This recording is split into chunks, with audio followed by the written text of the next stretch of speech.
کہ وقت کی پابندی رکھ دی، اور وقت کی پابندی ضروری بھی ہے کیونکہ معزز مہمان یہاں تشریف فرما ہے اور سب کو اپنے اپنے مزاج کے مطابق گفتگو کرنی ہے۔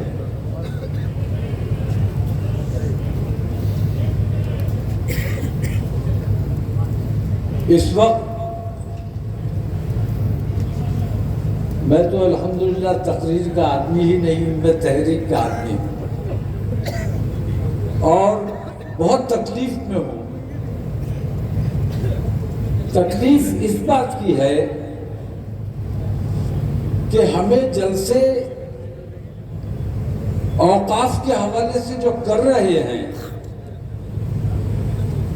یا دیگر معاملات کے لیے جو کیے جا رہے ہیں، ان تمام سے بڑھ کر سب سے بڑی جو ضرورت ہے ہماری وہ اس بات کی ہے کہ جن پر ہمارے ماں باپ قربان، ہمارا مال و اسباب قربان، ہمارا سب کچھ قربان، ان کی شان میں گستاخی کی جاتی ہے اور ان کے مجرم آزاد گھوم رہے ہیں، ان پر کوئی کارروائی نہیں کی جا رہی ہے، اور مسلمان اوقاف کی اور دیگر معاملات کی بات کر رہا ہے۔ جب تک تحفظ ناموس رسالت کی بات نہیں ہوگی تب تک آپ کے معاملات کسی بھی قیمت پر حل نہیں ہوں گے، آپ کتنا ہی زور لگاتے رہیں۔ اوقاف کس لیے ہے؟ سرکار نے جو ہمیں بتایا، ہمیں سکھایا، میں حکومت کی بات نہیں کرتا ہوں، حکومت تو ہمیشہ بے ایمان رہی ہے، آج کی حکومت سب سے زیادہ بے ایمان ہے۔ ہمارے معاملات پر نظر رکھتی ہے، اپنے مندر میں جا کر نہیں دیکھتی، جہاں گائے کی چربی ملا کر مندر کے پرساد میں لڈوؤں میں گائے کی چربی لگائی جا رہی ہے۔ اندھے اور بہرے ہو جاتے ہو اپنے معاملات میں، لیکن ہماری باریک سے باریک بات پر نظر رکھی جاتی ہے۔ میں کہنا یہ چاہتا ہوں کہ جتنے اجلاس ہو رہے ہیں بہت اچھا ہو رہا ہے، میں بہت خوش ہوں، لیکن میں نے بار بار کہا ہے کہ اتحاد کے ساتھ کام کرو۔ آپ نے اجمیر شریف میں کر لیا، میں نے بریلی شریف میں کر لیا، آپ نے جے پور میں کر لیا، اس سے کام نہیں چلے گا۔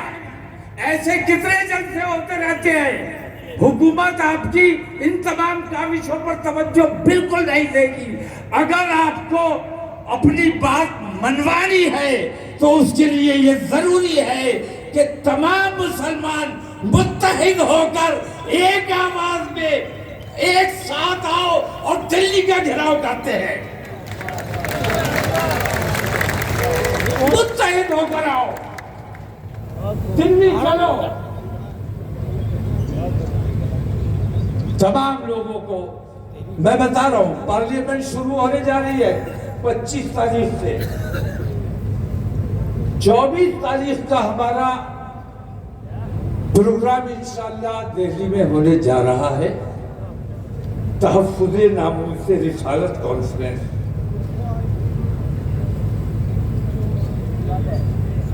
اگر آپ تمام لوگ ذمہ داری کے ساتھ اس طرف توجہ دیں گے کہ ہمیں اپنی طاقت دکھانی ہے اور منوانی ہے، تو خوف کو ترک کرو، گھر سے باہر نکل کے آؤ۔ دلی تک تمہیں آنا ہے، اور دلی اگر آ جاؤ گے تو میں تمہیں یہ یقین دلاتا ہوں کہ انشاءاللہ اسی پارلیمنٹ کے سیشن میں ان دونوں بے ایمانوں کی، بدماشوں کی، جنہوں نے گستاخی کی ہے، ان کی گرفتاری بھی ہوگی، اور اسی پارلیمنٹ کے سیشن میں اس نندا کے خلاف بل بھی پاس کرا جائے گا، قانون بنایا جائے گا کہ کسی مذہبی رہنما کے خلاف کوئی آواز نہیں اٹھائی جا سکتی۔ اب ڈیپینڈ یہ آپ پہ کرتا ہے، آپ اگر آؤ گے, آپ اگر کھڑے ہوگے, اپنی بات منوانے کی کوشش کرو گے تو بات مانی جائے گی. اور اگر اسی طرح بٹے رہے کہ میں یہاں کر لوں, میں وہاں کر لوں, میری شناخت ہو جائے, رسول اعظم کی شان میں گستاخی, میں یہ کہتا ہوں کہ جس نے گستاخی کی اس کا اصل مقصد گستاخی کرنا نہیں تھا, اسے شہرت حاصل کرنا تھی. اور آج یہ فیشن بن گیا ہے کہ مسلمانوں کے خلاف آواز اٹھاؤ, مسلمانوں کو تکلیف پہنچاؤ, مسلمانوں کی لنچنگ کر دو, مسلمانوں کو زد و کوب کر دو, قرآن کی بے حرمتی کر دو, رسول کی شان میں گستاخی کر دو. بہت وائرل ہوتا ہے, بہت لائکس ملتے ہیں, اور حکومت بے ایمان ان کی سرپرستی کرتی ہے, انہیں گرفتار نہیں کرتی ہے, اور نتیجہ یہ ہوتا ہے کہ ان کی گرفتاری نہ ہونے کی وجہ سے گلی محلے کے چھنڈ بھئیے اللہ کی شان میں گالیاں بکی جا رہی ہیں, رسول اللہ کی شان میں گستاخی کی جا رہی ہے, اور یہ ہر جگہ ہو رہا ہے, ہر جگہ ہو رہا ہے. اگر اس تکلیف کو محسوس کرتے ہو, اگر تمہارے دل میں ذرا سا بھی عشق رسول ہے اور ایماندار ہو اگر, تو میں آپ تمام لوگوں سے یہ درخواست کرتا ہوں کہ دلی آؤ اور اس کے خلاف قانون بنواؤ. یہ تمہاری ذمہ داری ہے. اوقاف کے حوالے سے میں اتنا کہنا چاہوں گا کہ الحمدللہ ہم بیدار ہیں, کسی کے باپ کی طاقت نہیں ہے کہ ہماری جائیدادوں پر قبضہ کر لے. اور میں کہتا ہوں تم آؤ, 24 تاریخ کو یہ بات ہوگی, یہ دکھایا جائے گا کہ آج ہم پورے امن و امان کے ساتھ آئے ہیں, ہاتھ میں ترنگا لے کر آئے ہیں, قانون اپنے ہاتھ میں نہیں لیا ہے, قانون کے دائرے میں آئے ہیں. لیکن اگر ہماری باتیں نہیں مانی گئی تو 15 دن کے بعد پھر آئیں گے, اور اس دن تمہاری ذمہ داری ہوگی, اس دن ہم اپنے طریقے سے آئیں گے.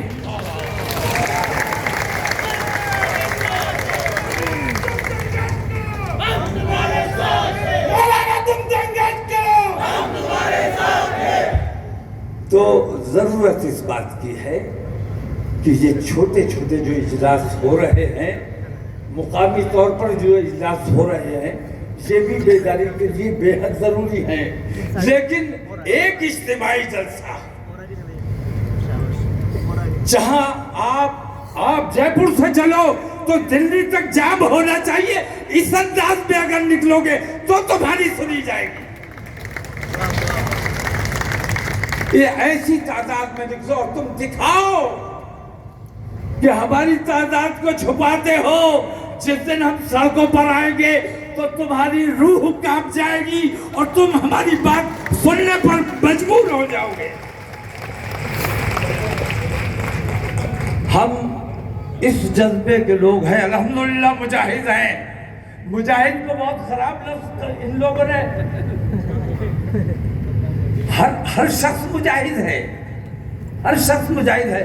الحمدللہ ہم اسٹرگلر ہیں, اپنے مذہب کے لیے, اپنے ملک کے لیے جدوجہد کرتے ہیں. ہمارے نوجوان بزدل نہیں ہے. یہ بات میں نے بار بار کہی ہے کہ ہمارے علماء نے, ہمارے دانشوروں نے, ہمارے قائدین نے اپنے نوجوانوں کو کنٹرول کر کے رکھا ہے. جس دن یہ نوجوان ہمارے کنٹرول سے باہر ہو گئے تو تمہارے بس کی بات نہیں ہے کہ ان کو قبضے میں کر سکو.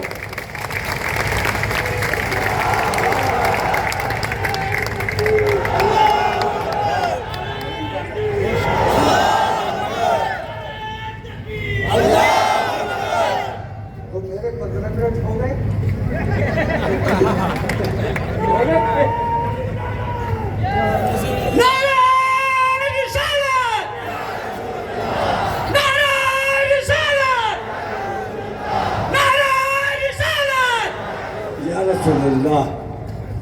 اب میں آپ کو دعوت دینے کے لیے آیا چائے پینے پڑے گی صبح. اوقاف کی بھی بات ہوگی اور ایک بات کا اور احساس کرا دوں آپ کو. آپ خاص طور سے توجہ دیں. میری بہت سی باتوں پہ لوگوں نے توجہ نہیں دی. بہت سی باتیں ایسی ہوئی جو میں نے قبل از وقت کی, لوگوں کی سمجھ میں نہیں آیا. میں نے کہا موبائل 2016 سے میں چیخ رہا ہوں کہ موبائل اپنی کم سن بچیوں کو مت دو. یہ ایسا شیطان ہے جو کان سے گھستا ہے تو دل میں جگہ بناتا ہے, اور موبائل جس بچی کے پاس ہے وہ ہے تو ہمارے سامنے, لیکن کہاں کس کے ٹچ میں ہے, کس کے رابطے میں ہے, ہمیں نہیں پتا. اس وقت انٹرنیٹ بھی اتنا عام نہیں ہوا تھا, تب سے میں چلا رہا ہوں, میری بات پر توجہ نہیں دی گئی, اور نتیجہ یہ ہوا کہ آج جتنے ارتداد کے واقعات ہو رہے ہیں ان تمام کی جڑ میں موبائل ہے. دوسری بات, ہم نے جو ہمارے ساتھ ناانصافیاں ہو رہی ہیں, بے ایمانیاں ہو رہی ہیں, ابھی 3 فیصلے آپ کے سامنے آئے. اتر پردیش سرکار نے جو بلڈوزر چلائے, ہندوستان میں جو بلڈوزر چلائے گئے, ان بلڈوزر چلانے والوں کو جن کے گھر پہ بلڈوزر چلے ان کو 25-25 لاکھ معاوضہ دینے کا پابند کیا گیا ہے. 30 دن کے اندر اگر تم نہیں ادا کرو گے تو تمہارے خلاف سخت کارروائی کی جائے گی, تمہاری سرکار کو برخاست کیا جائے گا. بلڈوزر چلاؤ گے, اپنے دیش پہ بلڈوزر چلاتا ہے. بلڈنگ نے کوئی جرم نہیں کیا, تو اپنے دیش کی بلڈنگ پہ بلڈوزر چلا رہا ہے, تو اپنے دیش کا دشمن ہے. ہمارا دشمن بعد میں ہے, ہمارے دیش کا نقصان کر رہا ہے اس لیے ہمارا دشمن ہے. یہ فیصلہ آیا, آپ کے علم میں ہے, فیصلہ آیا, مدارس کے حوالے سے فیصلہ آیا, بہت مناسب فیصلہ آیا, انصاف ہوا. مسلم یونیورسٹی کے حوالے سے فیصلہ آیا, ہمیشہ اٹکا کے رکھا گیا, فیصلہ آ گیا, مائنورٹی کردار بحال کر دیا گیا انشاءاللہ. تو یہ جو فیصلے آئے ہیں, میں آپ کو یہ احساس کرانا چاہتا ہوں کہ جب ہم نے یہ کہا کہ ملک میں جو ناانصافیاں ہو رہی ہیں, بے ایمانیاں ہو رہی ہیں, عدالتوں میں جو جھوٹے فیصلے کیے جا رہے ہیں, بے ایمانیوں کے فیصلے کیے جا رہے ہیں, حد تھک چکے ہیں, اب برداشت نہیں ہو رہا ہے, ہم اوپری عدالت میں جائیں گے, انٹرنیشنل کورٹ آف جسٹس میں ہم جا کر اپیل کریں گے کہ ہندوستانی مسلمانوں کے ساتھ یہ ظلم اور یہ زیادتی ہو رہا ہے. ہمیں اپر کورٹ میں اپیل کرنی چاہیے کہ نہیں کرنی چاہیے؟ جب ہم نے یہ اعلان کیا ہے تب ان لوگوں کو یہ خوف ہوا کہ اب اگر بات انٹرنیشنل کورٹ میں چلی گئی تو ہمارے تمام فیصلوں کی چھیچھل اندر ہو جائے گی, بدنامی ہو جائے گی, ملک کی بدنامی. ہم اپنے ملک سے محبت کرتے ہیں, ملک کی بدنامی نہیں چاہتے, لیکن ملک کی بلڈنگوں کو نقصان پہنچا رہے ہو, ملک کے ہندوستانیوں کو نقصان پہنچا رہے ہو, مسلمان سے دشمنی نہیں کر رہے ہو, تم اپنے ملک سے دشمنی کر رہے ہو. اس لیے ہم مجبور تھے کورٹ آف جسٹس جانے کے لیے, لیکن سپریم کورٹ کو احساس ہو گیا کہ اگر کورٹ آف جسٹس یہ چلے گئے تو کتنے فیصلے ہم نے بے ایمانی کے کیے ہیں وہ تمام ان پر بات کی جائے گی. ختم کر رہا ہوں. ان پر بات کی جائے گی اور ملک کا انصاف بدنام ہوگا. اس لیے ابھی جو فیصلے آئے ہیں اس دباؤ میں آئے ہیں. تو میں کہنا یہ چاہتا ہوں کہ ٹک فور ٹیٹ سے کام چلے گا. ہم آدمی ہیں تمہارے جیسے, جو تم کرو گے وہ ہم کریں گے, ٹھیک ہے؟ تو اب میری آواز میں آواز ملا دو. جاتے جاتے تمہارے نظر 4 مصرے کر کے جانا چاہتا ہوں کہ حق کے شہدائی ہیں. بتاؤ ہو کہ نہیں ہو؟ حق کے شہدائی ہیں, باطل ڈالیں گے. حق کے شہدائی ہیں, باطل کو کچل ڈالیں گے. گردش دہر بھی الجھی تو مسل ڈالیں گے, اور ہم نے چاہا ہے بدل ڈالا ہے اور جس دور کو چاہیں گے بدل ڈالیں گے. دہلی میں شامیانہ لگا کے اسٹیج سجا کے انتظار کر رہا ہوں. اگر آپ آؤ گے میں مضبوطی سے بات کر سکوں گا. اگر آپ آنے میں کوتاہی کر گئے, لاپرواہی کر گئے, تو میں عظمت رسول اور سیرت رسول پر بات کر کے خاموشی سے اپنے گھر چلا جاؤں گا. ذمہ داری آپ کی ہے, کام آپ کا کر رہا ہوں. آپ کے اندر اگر واقعی عشق رسول ہے تو اس ذمہ داری کو پورا کرنا. اور جو میں میسج آپ تک لے کر آیا ہوں, اس میسج کو اپنے تک مت رکھنا. اس میسج کو جہاں جہاں تمہارے عزیز و اقارب ہیں, دوست احباب ہیں, رشتہ دار ہیں, تعلق والے ہیں, ان تمام میں واٹس ایپ گروپس میں تمام لوگوں کو یہ میسج شیئر کرنا اب آپ کی ذمہ داری ہے. السلام علیکم. خدا